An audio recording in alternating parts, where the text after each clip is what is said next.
Hey guys, this is अर्पित और आप सभी का स्वागत है बैंकिंग यात्रा पे।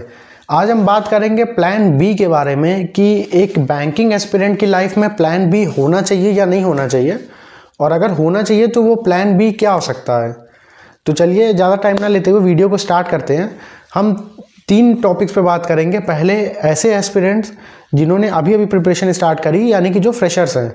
दूसरे ऐसे स्टूडेंट जो 2, 3 या 4 साल हो चुका है जिनको इस फील्ड में तैयारी करते और सिलेक्शन किसी ना किसी रीज़न से नहीं हो पा रहा है। और तीसरा मैं आपको अपना पर्सपेक्टिव बताऊंगा कि जब मैं प्रिपरेशन कर रहा था तो मेरा क्या अप्रोच था लाइफ को लेकर के या फिर अपनी तैयारी को लेकर के, और मेरा कोई प्लान बी था या नहीं था, और अगर था तो वो प्लान बी मेरा क्या था। तो चलिए वीडियो को स्टार्ट करते हैं। तो हम बात करते हैं पहले स्टूडेंट्स की, जो यानी कि फ्रेशर्स है, जो अभी तैयारी स्टार्ट किए हैं। यहाँ पे फ्रेशर्स से मेरा मतलब है कि जिनका अभी पूरा सिलेबस नहीं जिन्होंने कंप्लीट किया है, वो भले ही हो सकता है कि 5-6 महीने से तैयारी कर रहे हों, और हो सकता है कि एक आध अटेम्प्ट भी दिए हों, लेकिन कंप्लीट प्रिपरेशन उनकी अभी नहीं हो पाई है। तो ऐसे स्टूडेंट्स के लिए मैं ये बोलूँगा कि आपको प्लान बी के बारे में सोचने की कोई ज़रूरत नहीं है, और आप अपना फोकस सिर्फ प्लान ए, यानी कि जो भी आपने तैयारी करने का सोचा है, जैसे कि बैंकिंग जॉब के लिए या फिर बैंकिंग इंडस्ट्री में जाने के लिए, आप अपना फुल फोकस उधर रखिए। बस एक चीज़ अपने आप से पूछ लीजिएगा कि जो बैंकिंग जॉब की आप तैयारी करना चाह रहे हो या फिर जो तैयारी कर रहे हो, तो आप यही करना चाहते थे या फिर लाइफ में कुछ और करना चाहते थे और मजबूरी या फिर फैमिली के प्रेशर में आकर के कर रहे हो। क्योंकि देखिए, होता ये है कि अगर हम अंदर से कोई चीज़ चाह रहे हैं कि नहीं मुझे यही बनना था या फिर यही करना था, तो उसका मोटिवेशन एक अलग होता है, और तब उस फील्ड में सक्सेसफुल होने का या फिर सिलेक्शन लेने के चांसेस ज़्यादा बढ़ जाते हैं। तो ये सवाल ज़रूर करिएगा अपने आप से। और अगर आप खुद से प्रिपरेशन करने का इस बारे में सोचे हो या फिर आपको इसी फील्ड में जाना था, तो आप अपनी प्रिपरेशन में लगे रहिए। प्लान बी के बारे में ज़्यादा मत सोचिएगा, आपको ज़रूरत नहीं उतना सोचने की। और एक चीज़ का ध्यान दीजिएगा, जैसे आप कभी भी मॉक दे रहे हो या फिर आपने कोई एग्ज़ाम भी अटेम्प्ट किया हो और किसी रीज़न की वजह से आपने कट ऑफ नहीं क्लियर कर पाए, वेदर इट इज़ मॉक और इन अ एग्ज़ाम, तो उसमें आप एनालिसिस ज़रूर करिएगा कि आपने क्या गलती करी थी। मतलब आपको पता होना चाहिए कि आपका सिलेक्शन या फिर उस मॉक में आप से कम नंबर क्यों आया, और वो कमी आपके दूसरे अटेम्प्ट में नहीं होनी चाहिए। भले ही वो पेपर हो या मॉक हो, वो कमी आपको दूर करनी होगी और वो गलती आपसे दोबारा नहीं होनी चाहिए। तो इस चीज़ को अगर आप इस तरीके से अप्रोच रखेंगे अगर अपनी तैयारी का, तो सिलेक्शन आपका हो जाना है। और प्लान बी के बारे में आपको मेरे ख्याल से उतना सोचने की ज़रूरत नहीं है। अब हम बात करते हैं सेकेंड टाइप के स्टूडेंट्स की, जो 2, 3 या 4 साल से तैयारी कर रहे हैं। तो उनके लिए कुछ बात है, आप पहले समझ लीजिए कि देखिए, अगर मेरे हिसाब से देखिए तो 3 साल is more than sufficient to crack any banking exam. 3 साल आपके लिए काफ़ी होगा, कोई भी आप बैंक की तैयारी कर रहे हो। क्योंकि देखिए, होता ही है कि बैंकिंग इंडस्ट्री में जो जॉब्स आती हैं, जैसे कि IBPS पीओ क्लर्क और फिर SBI पीओ क्लर्क आती है, RBI असिस्टेंट आता है, ग्रेड बी तो चलिए फिर भी अलग हो जाता है, लेकिन इस तरीके करके कम से कम 5-6 वैकेंसी एक साल में अंदर आती हैं। तो अगर आपकी प्रिपरेशन सही तरीके से जा रही है, तो आप किसी न किसी वैकेंसी में आप सिलेक्शन ले लोगे, whether it is a PO और अ क्लर्क, आप सेलेक्ट हो जाओगे कहीं ना कहीं। और ज़्यादा टाइम उस कंडीशन में लगता है जैसे कि UPSC हो गया या फिर RBI ग्रेड बी हो गया, इनकी वैकेंसी साल में सिर्फ एक बार आती है, और अगर आप नहीं सेलेक्ट हुए तो वो, या फिर आप 1-2 नंबर से भी रह गए, तो आपका पूरा साल चला जाता है। तो उधर मान सकते हैं कि उधर 4 साल 5 साल लग जाते हैं नॉर्मली तैयारी करने में, लेकिन बैंकिंग इंडस्ट्री में I think 3 years is more than enough. तो अगर आपको 3 साल या फिर 2.5 साल इससे ऊपर हो चुका है तैयारी करते और आपका सिलेक्शन नहीं हो पा रहा है, तो आपको अपनी कमियों को पहचानना होगा। कि आप देखिए, कहीं सिंपल सी बात है कि अगर आप 3 साल से तैयारी कर रहे हो या 4 साल से तैयारी कर रहे हो और आपका सिलेक्शन नहीं हो पा रहा है, तो आपकी प्रिपरेशन में या फिर आपकी स्ट्रैटेजी में कमी है, ये साफ बात है।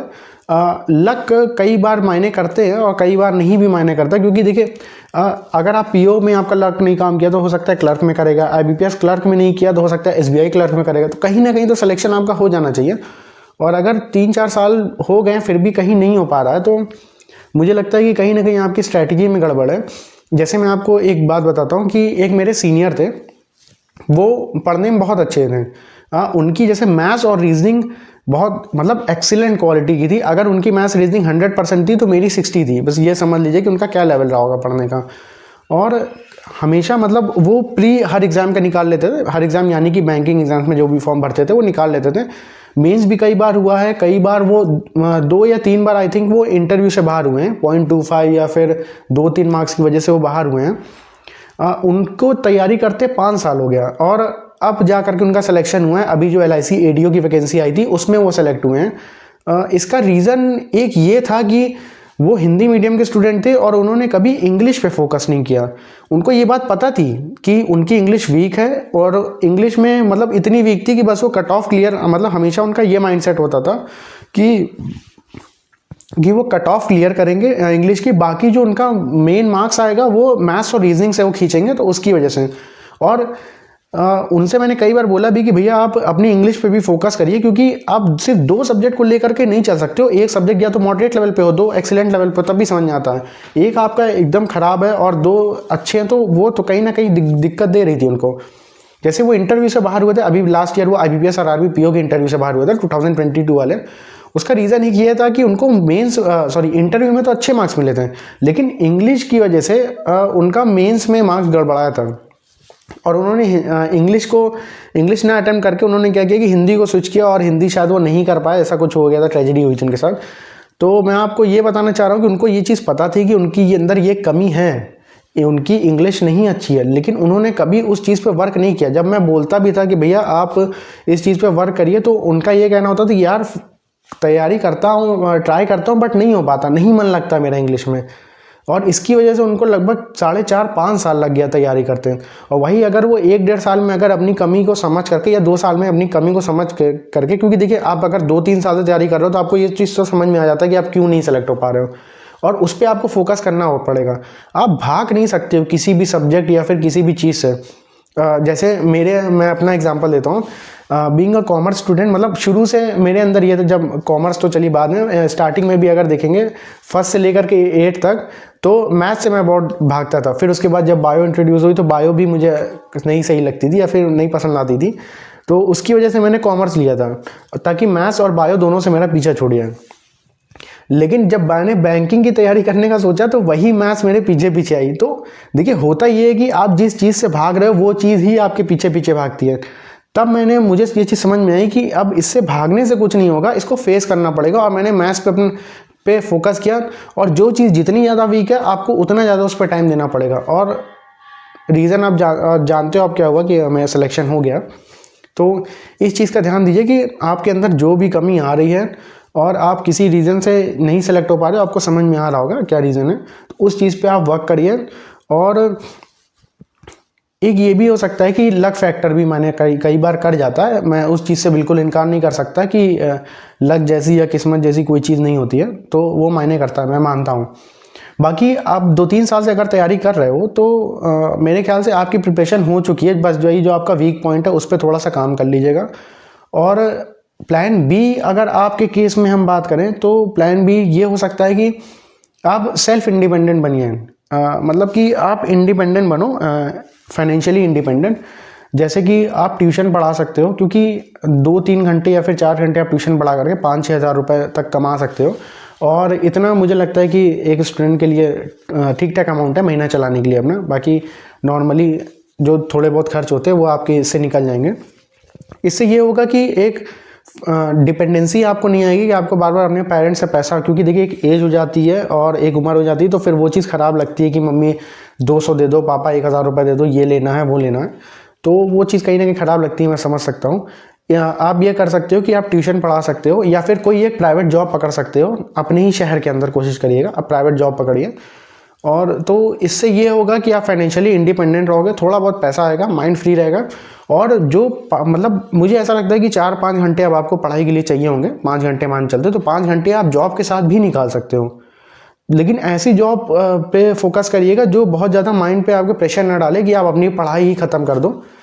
तो इस चीज़ पे आप करके आप थोड़े बहुत पैसे कमा सकते हो। और लेकिन अपने एम से मत भटकिएगा, क्योंकि कई बार ऐसा होता है कि जब हमारे पास थोड़े बहुत पैसे आने लगते हैं तो लगता है कि नहीं अब इसी फील्ड में आगे बढ़ना है, आप वो चीज़ छोड़ देते हैं। ऐसा मत करिएगा बिल्कुल भी।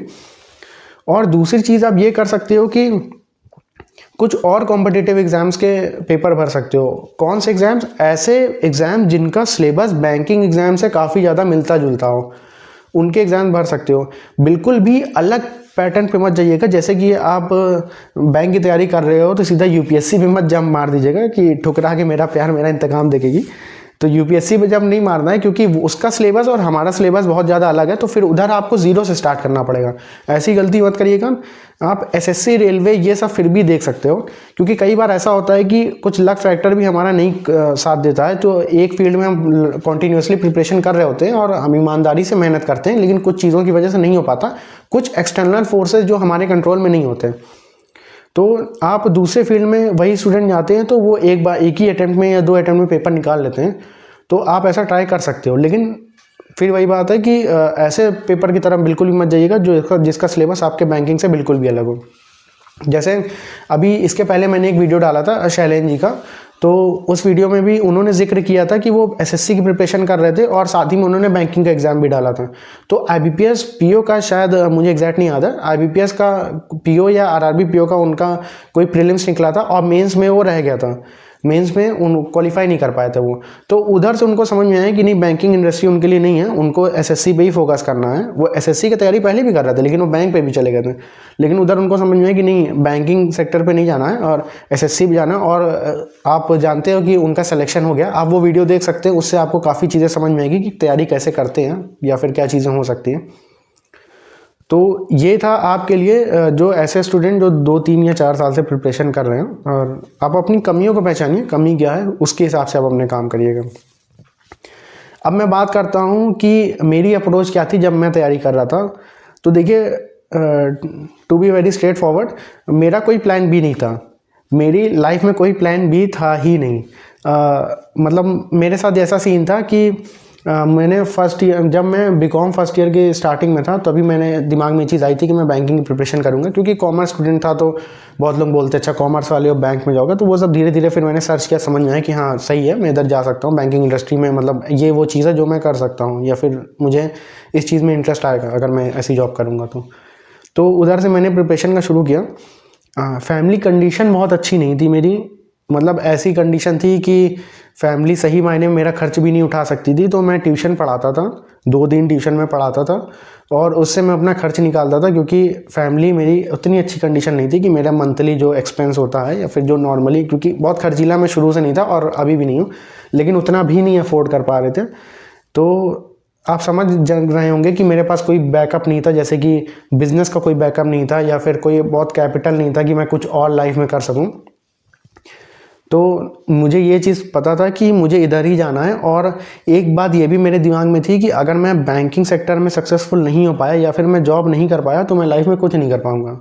मतलब मेरे पास कोई ऑप्शन ही नहीं था, मेरी पूरी लाइफ ख़राब हो जाएगी। फिर वही है कि 10-15 हज़ार की प्राइवेट की जॉब अपने शहर में या फिर कहीं पे भी स्मार्ट सिटी में रह करके करना, तो वो चीज़ नहीं हो पा रही थी मेरे से। और एक बात दिमाग में ये भी थी कि बनना है तो कुछ अच्छा बनना है।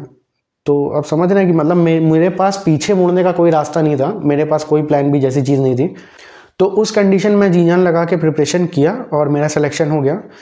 अगर मेरा पर्सनल अप्रोच आप देखेंगे तो मैं प्लान बी पे बहुत ज़्यादा फोकस नहीं करता, या फिर जैसे आपने देखा ही कि मेरा कोई अप्रोच नहीं था प्लान बी को लेकर के।